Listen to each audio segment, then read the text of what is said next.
किन्हीं का प्रश्न है, अंतर्निष्ठ भक्ति क्या होती है? अंतर्निष्ठ भक्ति का मतलब होता है गुप्त प्रेम। गुप्त प्रेम मतलब आपको कोई प्रिय लगता है पर आप उससे कभी बोलो मत, मन ही मन में उसको अपना प्रिय मानो। ऐसे ही भक्ति का स्वरूप होता है कि आप ठाकुर जी को भजते तो हैं पर प्रकट नहीं करते, बताते नहीं, किसी को दिखाते नहीं कि आपके चित्त में भक्ति भाव है। इसी को ही अंतर्निष्ठ भक्ति कहते हैं। अंतर्निष्ठ भक्ति करने वाले का बाहरी स्वरूप और आंतरिक स्वरूप कैसा होता है? बाहरी स्वरूप से वो नाटक करता है, केवल दिखाएगा सबको कि वो महाव्यसनी है, संसारी है, लेकिन अंदर से वो परम विरक्त होता है, परम शाश्वत होता है, परम ठाकुर जी का अधिकारी होता है।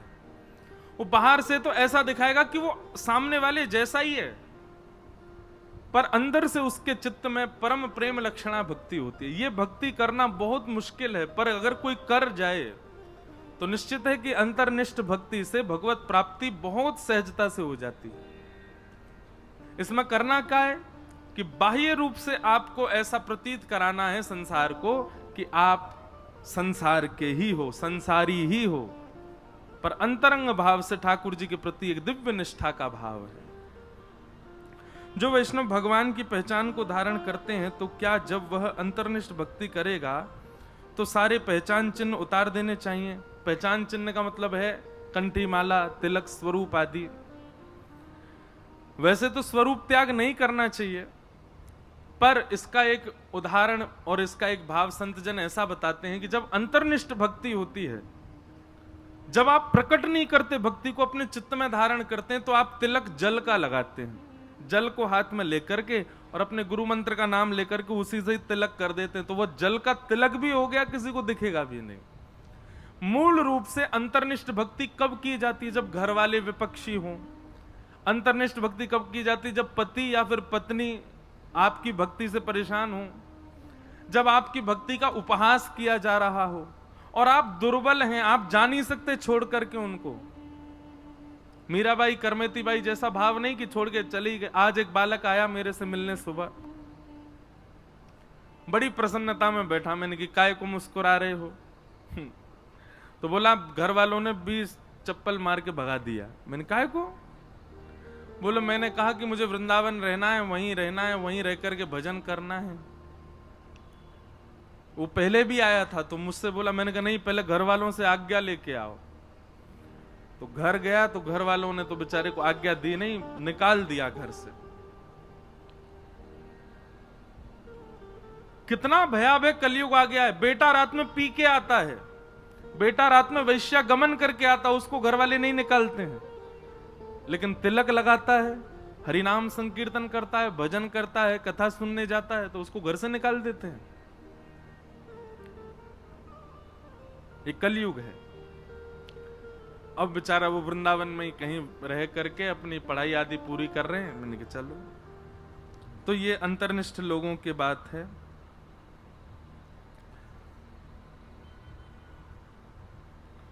किन्हीं का भाव है कि गोविंद में हृदय अति लग रहा है, श्री राधा रानी में मन नहीं लग रहा, क्या करें? ठाकुर जी आपकी भक्ति से प्रसन्न नहीं है। आप जो भाव अर्पित कर रहे हो उससे शायद ठाकुर जी को कहीं ना कहीं कोई प्रसन्नता नहीं। तो यह बात निश्चित है कि किशोरी जी की भक्ति करो और श्याम सुंदर प्रिय लगने लग जाएं तो किशोरी जी प्रसन्न हैं, और ठाकुर जी की भक्ति करने लगो और करते करते किशोरी जी का जब कोई वाक्य सुनो, किशोरी जी की कोई लीला सुनो तो नेत्र सजल हो जाए, समझ जाना ठाकुर जी प्रसन्न हैं। हनुमान जी की भक्ति से यदि हनुमान जी प्रिय लगते हैं, राम जी प्रिय नहीं लगते, तो हनुमान जी प्रसन्न नहीं है आपसे। हनुमान चालीसा का पाठ करते करते करते राम जी से स्नेह हो जाए और राम राम जपते जपते जपते जपते श्री हनुमान जी प्रिय लगने लग जाएं। ये भक्ति का ये एक विपरीत स्वरूप होता है। आप जिसका भजन करो तो उसका प्रिय आपको प्रिय लगे। अरे भाई, प्रेम का ये स्वरूप है कि हमारे प्रेमी को जो प्रिय है वो हमको अपने आप प्रिय लगने लगता है। और यदि प्रेमी का प्रेमी प्रिय नहीं लग रहा है, इसका मतलब प्रेमी आपसे प्रसन्न नहीं है, इसीलिए वो अपने प्रेमी की चर्चा आपसे नहीं करता। अब जैसे आपका हमसे प्रेम है और मैं कहूं मुंह तो रसगुल्ला बहुत जोर को लगे भैया, रसगुल्ला ले आओ, गुलाब जामुन ले आओ, जो गोल गोल दिखे वाले कोई वैसे है नहीं, मैं ऐसे ही बोल रहा हूं। तो प्रेम का स्वरूप है कि प्रेमी को जो प्रिय आप वही उसके सामने प्रस्तुत करते हो। प्रेमी को जो प्रिय आपको भले वो प्रिय ना हो फिर भी आप उसके आश्रय में जाकर के थोड़ा चिंतन करते हो, देखते हो अच्छा ठीक है इनको भिंडी सब्जी पसंद है, हम खा के तो देखें कैसी लगती। ठीक वैसे ही अगर आप ठाकुर जी की उपासना करते हैं और किशोरी जी के प्रति आपका भाव नहीं है तो इसका मतलब यह कि आपकी जो भक्ति है उसमें कहीं तो चूक हो रही है, कहीं तो कुछ आपसे कुछ ऐसा कुछ भाव बन रहा है जिसकी वजह से किशोरी जी के प्रति प्रेम नहीं हो रहा है। और कोई यदि किशोरी जी कोई भजे जा रहा है बस श्री राधा श्री राधा श्री राधा, ठाकुर जी के प्रति कोई भाव नहीं, तो निश्चित है कि उसकी भक्ति स्वीकार्य नहीं हो रही है। तो इसलिए चूक कहां हो रही है वो ढूंढो और उसको ठीक करो। किशोरी जी के प्रति प्रेम उत्पन्न हो तब समझो कि हां लाल जी आपके भक्ति से प्रसन्न है। फिर आपका दूसरा प्रश्न, क्या शरीर रूपी पुत्र पुत्री को मैं गोपाल रूप और प्रेम करूं तो वो मोह है या प्रभु का भक्ति भाव संदेह दूर करे? पता नहीं क्या भाव है, लेकिन इसमें ये कह रहे हैं कि बच्चों को ही गोपाल जी मान लें। मान सकते हैं लेकिन कब तक? केवल 5 वर्ष तक। 5 वर्ष तक तो उसको गोपाल जी मानो। क्यों? क्योंकि उस समय उसमें विकार नहीं है। जैसे ही बालक में विकार उत्पन्न होने लग जाते हैं फिर आप उसको भगवत स्वरूप नहीं, फिर तो वो आपका लाला ही है, फिर तो आपका बालक ही है। उसी भाव में रखो, उसी भाव से उसको देखो। तो ये आज के प्रश्न हैं। फिर किन्हीं का प्रश्न है, मेरा यह प्रश्न है कि भगवान शिव पर भांग का प्रसाद लगाकर उसका सेवन उचित है? बिल्कुल उचित नहीं है। क्यों करना आपको? और प्रसाद लेना ही है तो फिर तिनका मात्र लो। वह नहीं कि हमारा झूमन लगे वह को लेकर के आनंद में आ गए, बोले महादेव का प्रसाद है हमने ले लियो। फिर और जो महाकाल पर आदि आदि वस्तु प्रसाद रूप में चढ़ाते हैं नशा आदि की, वो सब लेना चाहिए? बिल्कुल नहीं लेना चाहिए। ये सब भाव आपको समझने चाहिए। ब्रज में आप लोग बैठे हैं, ठाकुर जी के ऊपर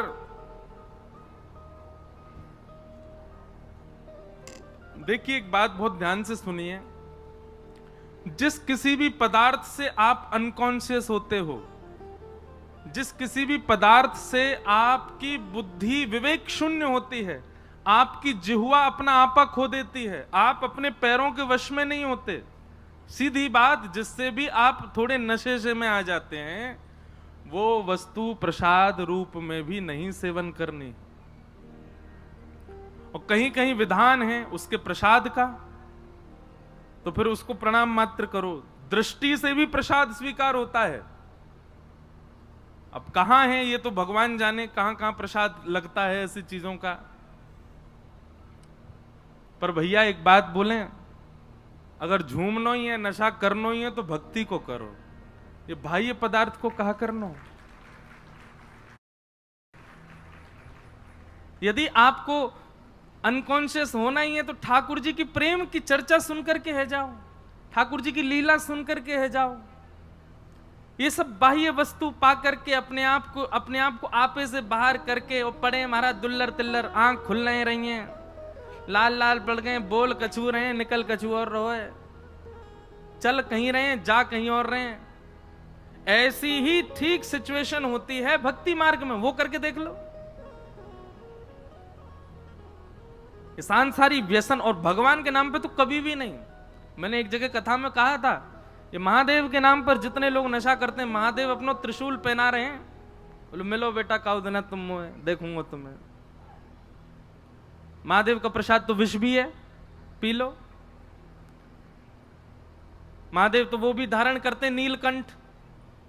चलो हम आपको अनुमति दे रहे हैं, महादेव पर चढ़े हुए प्रसाद खूब पाओ, लेकिन शर्त है कि महादेव को तीसरा प्रसाद जो है का है विष, उसकी भी एक बूंद आपको चाटनी पड़ेगी। अगर आप वो कर सको तो फिर लो। कितना, मतलब ये सोचो कि मानव किस स्थिति में पहुंच गया, अपने सुख के विचार के लिए कुछ भी कर सकता है भगवान का प्रसाद बना करके। ऐसा नहीं करना है। भगवान के नाम पर लोग वैसे ही बहुत कुछ कर रहे हैं। भगवान के नाम पर, लीलाओं के नाम पर, कथाओं के नाम पर, ब्रज के नाम पर, रास के नाम पर ना जाने क्या आधुनिकता जीवन में ला रहे हैं। भैया ये घनघोर पाप है, ऐसा कभी नहीं करना है। इसकी व्यासपीठ से हम तो अनुमति नहीं देते, बाकी आप जानो। बोलो वृंदावन बिहारी लाल की जय। आइए आज की पावन कथा में प्रवेश करें। कान्हा कुंवर के कर पल्लव पर, मानो गोवर्धन नृत्य करे। कान्हा कुंवर गाइए के कर पल्लव पर, मानो गोवर्धन नृत्य करे। कल हम लोग श्रवण कर रहे थे, सब ब्रजवासीन को लेकर के ठाकुर जी श्री गिरिराज जी की शरण में पहुंचे।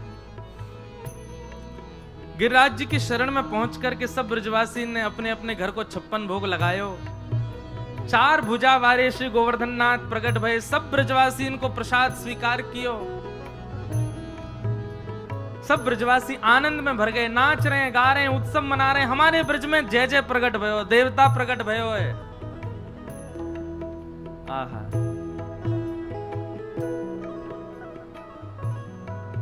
ठीक कर लो। ठाकुर जी प्रकट भय हैं। सब ब्रजवासी आनंद में भर करके नाच रहे हैं, गा रहे हैं, उत्सव मना रहे हैं। सब लोग जा जा करके धन्यवाद के रूप में ठाकुर जी को प्रणाम कर रहे हैं। लाला, अरे भैया तेरी उम्र खूब बढ़े, तू ऐसे ही युग युग राज करे लाला, तेरी कृपा से आज हमको देवता के दर्शन है गए। ठाकुर जी सब ब्रजवासी इनके मन के भाव सुन करके आनंदित है रहे हैं। तभी श्री नारद जी महाराज ने कुछ 56 भोग की सामग्री अपनी झोली में भरी और पहुंच गए इंद्र के पास। और इंद्र को जाकर के बोले, लो मोहन थार पाओ। इंद्र ने जैसे ही मोहन थार पायो, बोले बड़ो स्वाद है, कहां से लेके आए? बोले बढ़िया लग रहा हो। बोले बहुत अच्छा। बोले लो पेड़ा पाओ। पेड़ा लियो। बोले बड़ो जोर को लग रहा हो महाराज, लाए कहां से हो? बोले ले रसमलाई पा, ले रबड़ी पा।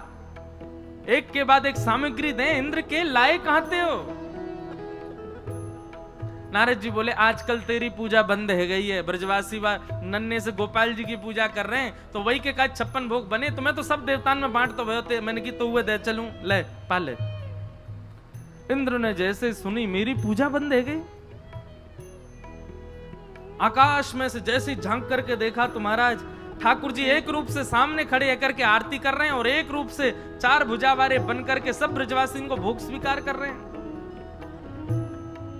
बंधुओं, हम मानवों के चित्त में ठाकुर जी की लीला के प्रति संशय होना सामान्य बात है, क्योंकि देवताओं के चित्त में भी हो जाती है। लेकिन याद रहे, ये उन्हीं के चित्त में ठाकुर जी के प्रति प्रश्न चिन्ह प्रकट होता है जिनके चित्त में भक्ति नहीं है, प्रेम नहीं है, ज्ञान है, वैराग्य है, त्याग है, लेकिन प्रेम यदि नहीं है चित्त में, तो निश्चित है ठाकुर जी की लीला पर आप प्रश्न उठाओगे, ये कैसे हो गया, ये कैसे कर सकते हैं? इंद्र के चित्त में आया कि ये भगवान नहीं हो सकता, ये निश्चित ही कोई बहलूपिया अपनी पूजा करवाने के लिए कृष्ण रूप धारण करके गया है। और जैसे ये भाव आया, मेघमालाओं को आज्ञा कर दी, जाओ जाकर के पूरे ब्रजमंडल पर इतनी वर्षा करो कि पूरा ब्रजमंडल डूब जाए।